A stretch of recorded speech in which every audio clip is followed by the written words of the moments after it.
Raise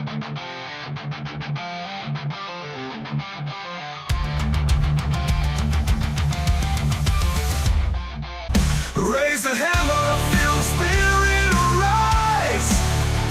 Thunderbird flying the roaring skies. Rock winds collide like lightning in the storm. On Monday nights, a legend is born. Welcome, Thunderbird Nation, to the Thunderbird Coaches Show. Coach Fitz is here with us. We got Lyle Santos in the studio. Welcome, gentlemen, to the Coaches Show for one last ride in 2024. Yep, it's good to be back. Appreciate being on again. You're kind of an all-star, man. Yeah, I guess so. He is in the Coaches Show Hall of Fame. The Coaches Show Hall of Fame, no doubt, no doubt. That's coming from Fitz, so it's real. That is real. That is real. Speaking of Fitz, Coach, congratulations. Second consecutive winning season. College football has changed a whole lot in the last few years. And candidly, the fact that you go from 1-10 is where you adopted this thing, and you're on the rise. 5-game wins, 6-win season, now a 7-win season. Kind of shows your commitment and passion to your profession. So, give you a little clap, little pat on the back. Oh. John, I appreciate that. Our assistant coaches and players that probably deserve all the congratulations and all the praise for putting up with me the last 3 seasons. Oh, that's a fact, and Lyle can speak to that. He's a little like trying to hug a cactus.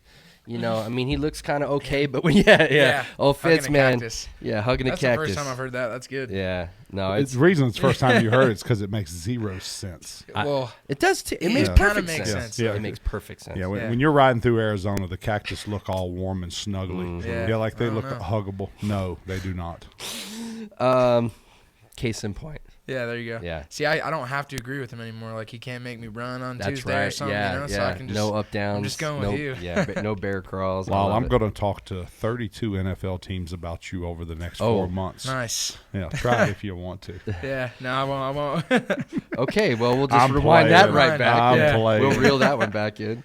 But, Coach, honestly, you and the players, the dedication, and your staff, of course, to take this thing from, it was on the rocks when you got here, resurrecting the program back to a winner. And, there's a lot of sacrifices. Lyle, you know all about that. Coach, you know all about that. Family time, body, mind, sanity sometimes. People don't realize the sacrifice. So just publicly thank you guys for all that hard work. Coach, let's get into it. This is a recap. It's brought to you by Retro Fitness.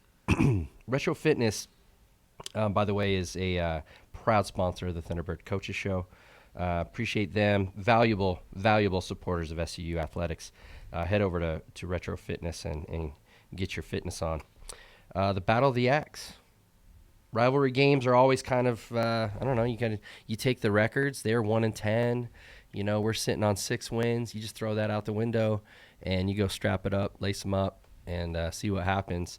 It was a barn burner, kind of a crazy, and glad that it ended up the way it did. Coach, let's talk about the Utah Tech Battle of the Axe. Give us your pregame perspective. What was the feeling like? I think the crowd came out pretty nice for us. What did you see and what did you like? Yeah, great crowd. A lot of support on Saturday. John, I was worried. I was worried about how we were going to come out and play to start with. I reiterated that to our players multiple times throughout the week, and especially later on in the week that we needed to start fast. We did not come out and we're down 14-0. They put together 2 drives. Their first 2 drives went for 7 points apiece. After that, we get the ball for the second time on offense, drive the length of the field, and punch it in.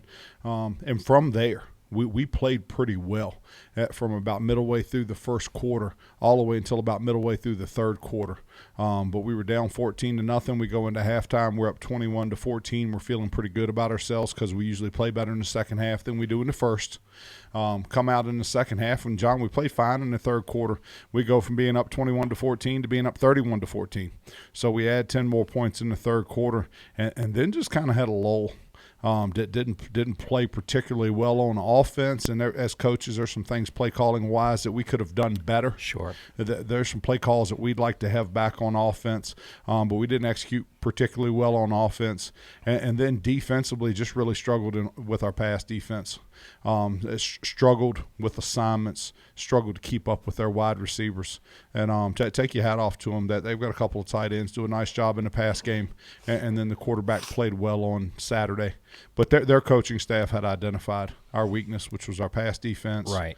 I would dare to say the 57 times they threw the ball on Saturday, and not counting the ones where he tucked it and ran after he's back there. Right. They attempted like 62 pass attempts. He dropped back.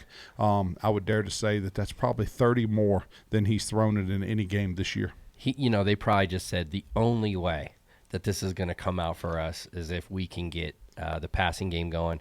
And, boy, did they. They came out, like you said, house of fire, 14 points. I always have faith. In fact, we had a bunch of supporters and donors with us and having a great time, by the way.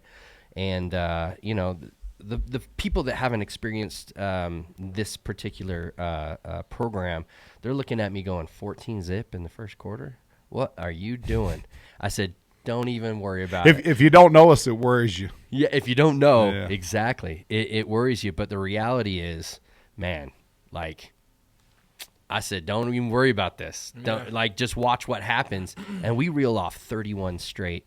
But yeah, they obviously were looking for that soft spot, and they found it and they went after it. So scored 17 unanswered at the end to kick a field goal with less than a minute, send it into overtime. yes, Both teams got a field goal in the first overtime, and then in the second overtime they drive down and a 4th and goal from about the 3. mm-hmm. They go for it and are unsuccessful. Yeah. We get the football, kick a field goal, win the game.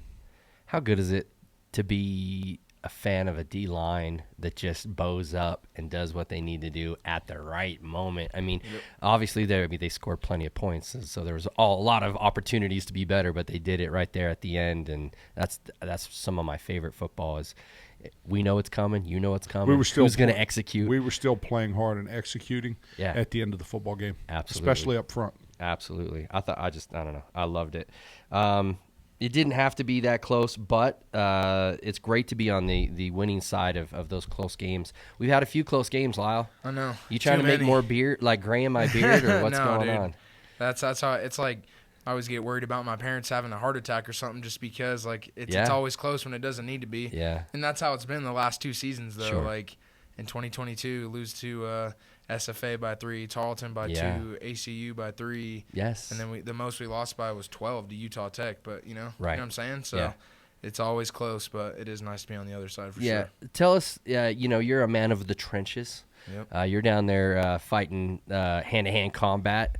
What was it like down there? Is it any different, a rivalry game, or is it just business as usual down in the trenches? It's just business as usual, but like you guys said, like with a rivalry game, the records go out of the window, you know. But the thing is, though, we were rivals with Weber in 2021. Yeah. I mean, and they killed us that game, you know. Yeah. But Thanks for bringing that up. I know. Lyle. I'm sorry, but it's the same He's thing. brought though. up the loss to Tech, loss to Weber. Okay, but hey, It hurts. It hurts because he cares. trust me, Coach. it hurts me way more. I think he just cares. But no, man, it's just business as usual. You don't need to make it anything it's not. So Sure. yeah, that's how I'd go about it. Kind of fun though. Yeah, of course. Yeah, it's always fun.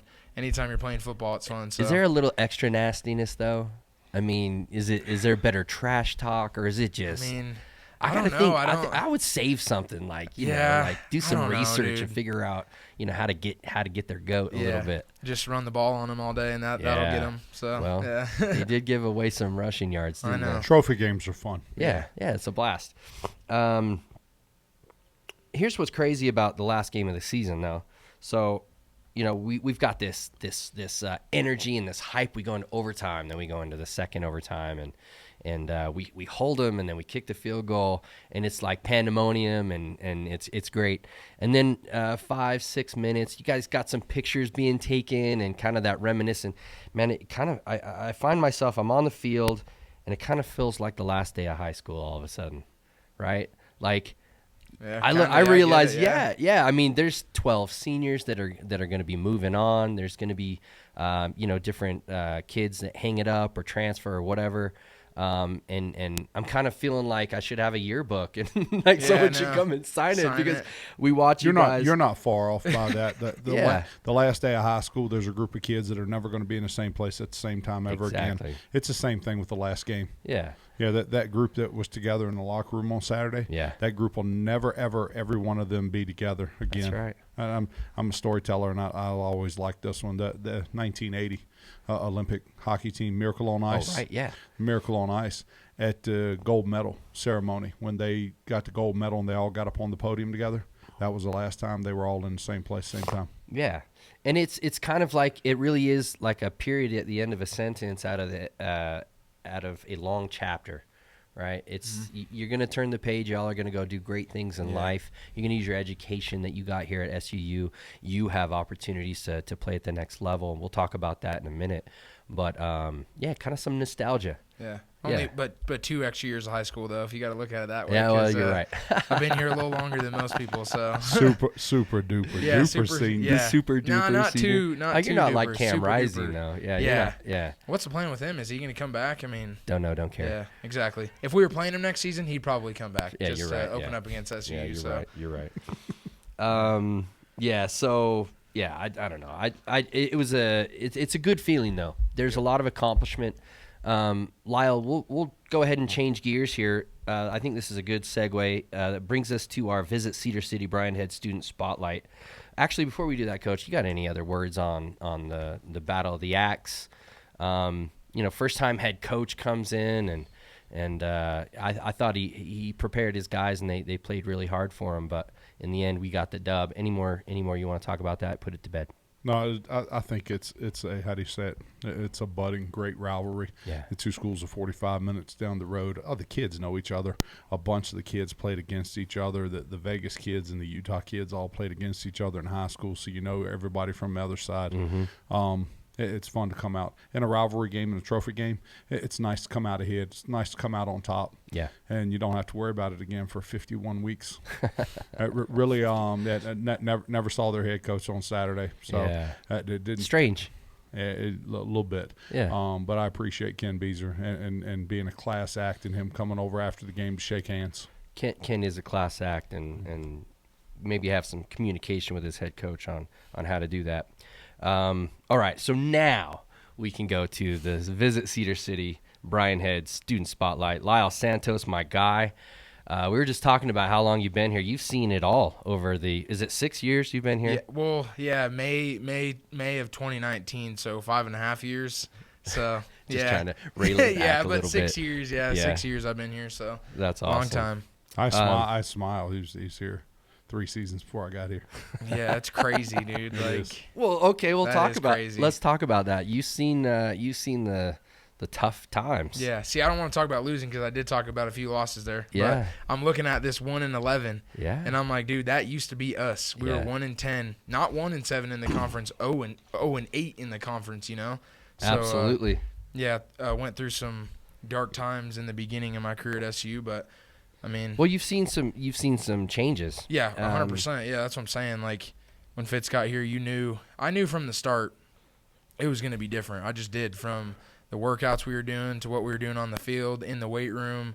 I just knew a change was coming, you know. And another thing is like I saw that change coming because I saw a lot leaving too, like players. I think we had 50 guys quit. Yeah, close to 50 guys quit when he first got here. Might be a record. Like you could just feel the love. No, rightfully so though. Like got him out of here, and that's what we needed. We were talking about that. Like, that's right. You need some guys to be gone, you know. But yeah, experienced a good amount of change since I've been here. So other than the physical, other than the workouts, let's talk about a couple lessons learned, a couple things that you're going to take with you from your time with SUU football to your future. Give us a couple lessons or a couple things that you learned. I would say, like, you know, you don't always want to get up at 5 a.m. and go do conditioning, 6 a.m. conditioning when it's cold outside, or, go squat super heavy that early in the morning, So I think, like, when your life goes on, like when you have to start working, you'll be used to that feeling like, like I don't really want to do it, but I don't have a choice. I got to go to work. I got to go get something done regardless of how you feel. That's the number one thing I'm going to take away from football is nobody cares. Like no one cares about how you feel. Like, and that's in everything. Coaching, what you guys do. Yeah. Being a mailman, you know what I'm saying? Like nobody cares how you feel. You got to go get work done. There's a job to do, and you got to get it done. Exactly. So I think that's the number one thing I'm going to take away, and just the leadership, the values of leadership that I've gained with football as well. I plan on using that in the workforce someday. 100%. Being a leader, even though it's something I need to work on still. But yeah, those two things for sure. Well, that's awesome. Let's talk a little bit about your academic situation here at SUU. So have you graduated? Yeah, I graduated last December, and then I walked in April. Fantastic. John, he's been a professor here for the last Yeah, I'm a professor now, too. He's got 3 degrees, and he teaches communications. Yeah, yep. But no, so I graduated in December I got my degree in communications, minor in criminal justice, and then ever since then I've been working on my second bachelor's degree in exploratory studies. So I don't know how long that is, though. Like, I don't know how long it takes to get a second bachelor's degree. Exactly, yeah, I'm exploring it. But yeah, after this semester, I don't know if I'll still be doing school, but we'll see. Yeah. Excuse me. What's an example of teamwork and like a great teammate? Do you have Do you have an instance or something like that you can share? Oh, man. It's hard to say, dude, because I have been here for so long. I feel like I have a lot of examples. But, I mean, I feel like great teammates are always there for you when you need them. They're there for you in good times and bad. And a great teammate's one that's going to hold you accountable, that's going to push you, that's going to, want to compete with you. That's what I'd say a great teammate is. And then, I use Colin Gardner as an example. That's my guy. Sure. He's not only a great teammate, but he's a great friend. Hopefully a lifelong friend, and he's got a lot of – think about Colin Gardner. That's a great teammate right there. So, yeah, that's what I'd say. Love to hear it. Look, you're one of the unique players at SUU. You have an opportunity to play at the next level. Let's talk just briefly, Coach. You can chime in because you've been talking to the staffs of those NFL teams looking at Lyle. That's got to be awesome feeling, right? I mean, you've been here 100 years, and yeah, and to it's move just 100 years from now, not 6, just 100. To move on now and at least even have that conversation, right? It's a dream for most kids coming up. What's it been like? What's the process? And Coach, can you kind of after he answers that, give your take on Lyle Santos and his career going forward? Yeah, it is pretty cool. I mean, but I try not to think about it too much because I did find myself, even Fitz will tell you, like I'd think about the NFL way too much or thinking about pro football way too much when I just need to focus on right now. Like you need to do what you need to do right now in order to even get that chance, Focus on today, exactly, and the future will take care of itself. Exactly, kind of but it is pretty cool though, when like you see scouts come to practice, but at the end of the day, if you don't, you still got to play, and you got to play. You got to be on your A game every single time. Exactly. So you can't. I try not to think about it too much because at the end of the day, I still got to go play. And reality is it doesn't even really matter that they're there. You still got to go play. You still got to do your job and be a great offensive lineman at the end of the day. So good to look at it. Fitz, what have you seen and what do you hear? So we had 26 of the 32 NFL teams were by practice or by game last fall, 26 again this fall. There's some different ones. Everyone that come through had questions about Lyle, wanted to talk about Lyle, wanted to talk about Targy. Those were two of the big ones. Mark Bales comes back next year. I know he has some NFL interest. They have interest in him. So anyway, just had those conversations with the scouts and early on, and it's early. Lyle is somewhere between a late round draft pick and a priority free agent signing. But I know there's some teams that are excited about him, and a lot will come down to what happens, John, over the next 3 to 5 months. Sure. With Lyle's training and his pro day, and et cetera, et cetera. Yeah, people don't realize what happens after you graduate and everything's done. There's a whole process. You go to a pro day, you go to like Exos or one of those training facilities, and you get your speed up and your strength up, and you try to get to the size they're looking for, right? Try to bend a little bit better. Yeah, get flexible and work on explosion. The next steps for Lyle is he has to find an agent that fits him best, and an agent that's going to pay for his training. Sure. And then he'll go away and train for several months before his pro day. Awesome. That's exciting stuff. We as fans love to follow that and look. I watched Braxton Jones on the unfortunately with the late loss there Dude, to my the last 3 Vikings. weeks. So I'm happy and sad at Yeah. the same time. Dude. But They yeah, came back at the end. they That was did. crazy. They did. And he was a big part of it. Oh, Big 100%, blocks. And always. he's a stud. And then of course Miles Killebrew in the NFL, special teams captain for the Pittsburgh Steelers. But I just wish you from the Coaches Show the best of luck in that next process. Yeah. One question I'd like to ask you before we move on is, what's your final message to Thunderbird Nation? That's the fans, that's the students, that's the supporters. What's your final message now that you've got the microphone?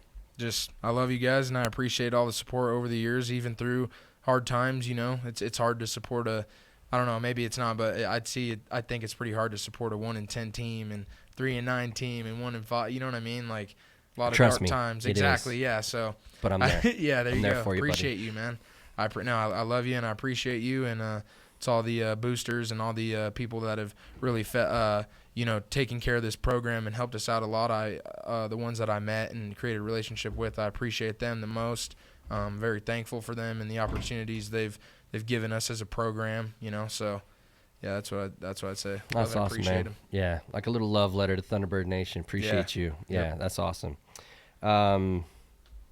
Coach, our next opponent is the transfer portal and recruiting against all the other schools in the nation.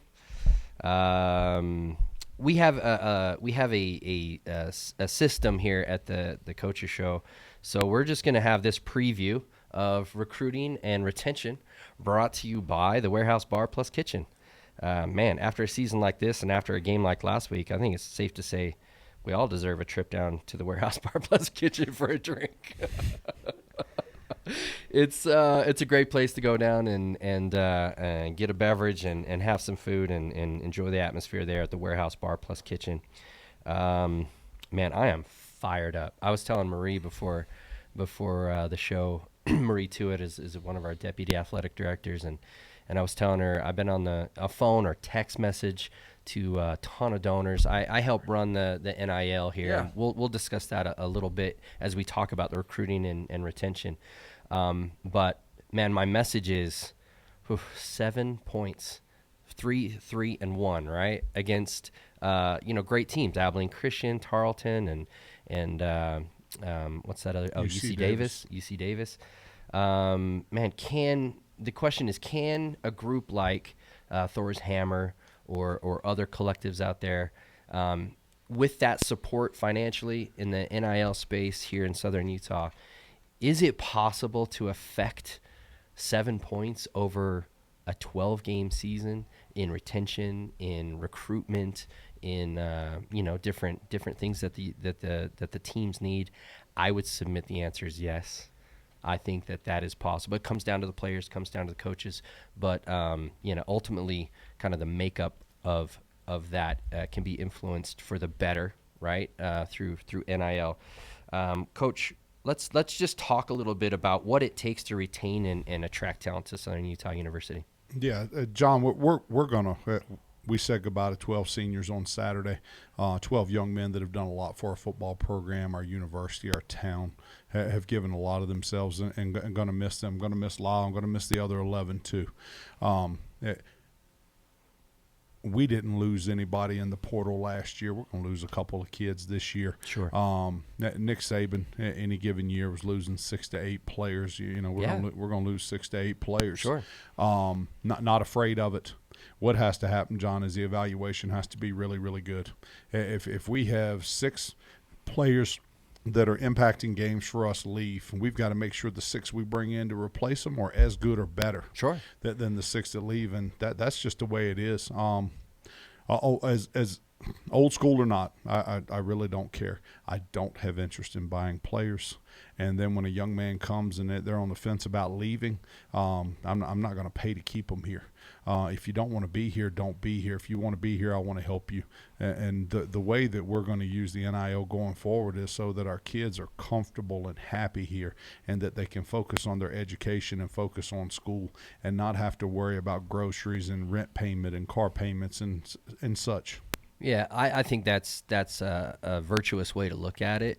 I think if you try to go buy players, well, who's the kind of player that is out there trying to get bought? Do they really fit into our culture? I don't want to coach a young man like that, and you don't want to put him in the locker room with the rest of the young men. Exactly right. So the role maybe of NIL here is a little different than maybe at Colorado, for example, where they're trying to just instantly put a roster together. We are really trying to find players that want to be here and that have committed, right, to our coaching staff and to the community, and then let those young men, like you said, kind of have an enriched experience here and have that loyalty kind of. John, we're not done yet here, and we're going to miss the 12 that are leaving. We've got a lot of juniors that'll be seniors next year. A lot of sophomores will be juniors next year. We're going to field a very, very good football team moving forward, and then the benefit of our schedule. So this is the last year that we were having to fulfill contracts of somebody else's schedule. You know, from here on out, you're inheriting your own schedule. If they don't like the schedule going forward, it's on me. I see. But I may miss a week or two, but we're at home every other week next year. Cool. For the first time in school history, there's 6 home games. 6 home games Instead of 5, yeah. Yes. That's how it's always been, right? 6 scheduled. They had some years here where there were 4. Yeah, That's crazy. They had 4 home games. Yeah, we have 6 home games next year. We go home, away, home, away, home, away. It's a great start to the season. Something we haven't had in our 3 seasons here. Yeah, that's awesome. But if we're able to evaluate and recruit good young men and good players, we're going to be just fine going forward. Yeah, look, the transfer portal can giveth and taketh away, and it's up to you and your staff to identify those that are going to be, Thunderbirds for the next generation. Yep. There's always a new batch, right? You got to plant, you got to harvest. That's just how it works. That's what makes the world go around. Excited to be a part of that. Thunderbird Nation, if you're interested in supporting Thor's Hammer, it's the collective here for the university. Reach out, thorshammer.co. That's thorshammer.co. Regan, maybe we'll throw a graphic up.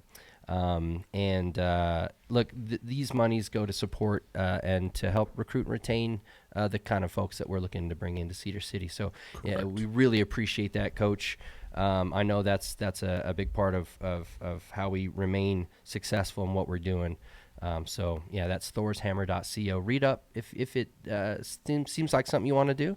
There's a donate button right there. You can give us $5. You can give $500,000. We'd be happy for all of it. Shout out the collective too. Yeah. I know I didn't necessarily leave that out there, but no worries. Yeah, shout out to the collective, because what you guys are saying, 100% as a player, that does help. The comfort is you know what I'm saying, like that helps tremendously. Well, and not even the comfort, but the lack of stress, right? Exactly. Yeah. Yeah, we're not trying to buy people houses or buy Lamborghinis. Exactly. But we are trying to take their minds off of how am I going to pay the bills next month.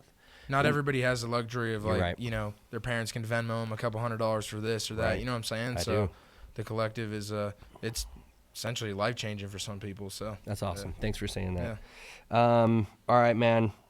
Let's we've just got a couple minutes, Coach. What are some final thoughts? We got the season behind us now. Final thoughts from you, and then maybe we'll do some shout outs. Yeah, it was a good fall. It was a very good fall. John, with some of the injuries that happened early on in our football program, the young men in our football program could have folded up tent. It could have gone the wrong way in the middle of the season. And Lyle's one of our team captain. Leaders like him and stuff wouldn't let it go that way. Really proud of the young men that finished the season in the way they finished it. They were bought into what was being coached, and then they played extremely hard for each other, just played extremely hard for their brothers beside them. And hey, glad that it happened, and looking forward to the future. That's awesome. Lyle, what are your final thoughts? I'm really proud of my teammates, proud of the coaches. Just like you said, there was some adversity faced with, especially on offense, having a few guys get hurt. Yeah. But we stuck together as a team. Had the mindset of going 1-0 every single day, every week. Continued to buy in even throughout the season. No one was losing to fatigue and stuff like that. So, yeah, I'm proud of my guys. I love them. I wish I could say I see tomorrow at Waits, but that's just, it's the end of it. So, yeah, man, I hope I was able to impact some guys on the team that I've played with, especially the young guys. And I'd want them to know I'm a text away, a call away, That's awesome. anything they need. And Yeah, I love them. When you get them NFL paychecks, I'm gonna be hitting you up. Yeah, You know that already. That's the goal. It's so. a nice thing to help pay back. Yeah, 100%. What was given to you. So Exactly. SU was one of 2 teams that took a chance on me, and I know. Shout out Coach Aaron Fernandez as well. He's my guy. He was our offensive line coach here, and he saw a 220-pound O lineman and was like, "Yeah, I think that guy's going to be good one day." This kid. And That's cool. shout out to him and Coach White. All the respect and love in the world to Coach White. Sorry if I'm rambling. No, you're good. It's the last time. So yeah, get it in. yeah, He's trying to get it all in. Yeah. All in. No, but yeah, last Coach White. last shout outs, Lyle. Yeah, Coach White, all the O linemen, all the guys in the room, Colin Gardner, Kyle Safarchuk, Jeremy Perkins, Ed Riley, Loy, all the guys, all my guys, man. Shout out to them, and want them to know I love them and appreciate them as well. And shout out to my family as always, and Sam and her family. Sure. Yep. Coach. Doing shout outs. Hey, shout out to the recruits that were on campus this weekend. Big recruiting weekend for us. Very successful one for us, and we're happy about that. It was coach's weekend. So, but Bronson Mullen, former player from SVU, was down with his dad, Coach Mullen. So it was good to have them down. Good to have them around. Always fun, those two, to talk ball. And then Heber Horsley High School coach in the state, was with us this weekend. It was good to have him around. I'm afraid to pronounce his last name, but a good friend, defensive coordinator at Snow College, Jordan Palu. I hope I got that right. But Jordan was with us on Saturday, and it was cool to be around him, talk a little ball with him. And then Bill Hall, who is a coaching legend in the Winchester, Virginia area, but his son is our tight ends coach, Will Hall, and it was good to have Coach Hall with us this weekend also. And I expect I'm leaving somebody out, but hey, shout out to everybody that was with us this weekend. That's awesome. A lot of fun. Yeah, it was a lot of fun. Quick shout out for me. Chad Richard came and was with us, and Ren's wife, his beautiful little daughter Isla, had a great time. And most of my shout outs are going to be to collective donors and members. Phenomenal season. We shattered our records for fundraising, our goals. We've got some new things that we need to look at and go forward with. But I feel like it was a great year. It was a great opportunity to help really enrich the lives of the student athletes at Southern Utah University, and it's fun to watch the fruits of that. Lyle Santos and others that are benefiting from that. So really appreciate all those at Thor's Hammer Collective, and again, shameless pitch, thorshammer.co. Make a small donation, make a big one. Just help us participate and be competitive out there on the field. Last thoughts from me. Appreciate Regan Hunsaker and his crew, Ryan Steinecker and his crew, Doug Newth, Marie Tuitt, Todd Brown, Jeff Tukuwafu. Whoa, I got dizzy. It just turns to I you. thought no it was matter that. I thought it was just from the phone. I was like looking at that a What's few going on? times. Yeah, there's Regan. There you go. I was like staring at I it. was a trying few to figure out times. what's going on. The people are going to be throwing up at home, but really appreciate the people behind the scenes that maybe don't get talked about or on camera. Now you're on camera, Regan. To everyone, to Regan and Ryan, thanks for the show. Yeah. To Marie Tuitt, thanks for the show. Yeah, absolutely. And then Naki as well. Naki CC is the one that helps get us our sponsors and helps this thing tick and talk. So look, for all the people, all the love, all the family, Thunderbird Nation, we really appreciate you. I'm John Smith. Last time in 2024, we're signing off. Go Thunderbirds. Go Go Thunderbirds. T-Birds, baby. Raise the hammer, feel the spirit arise. Thunderbird riding the roaring skies. Sharp winds collide.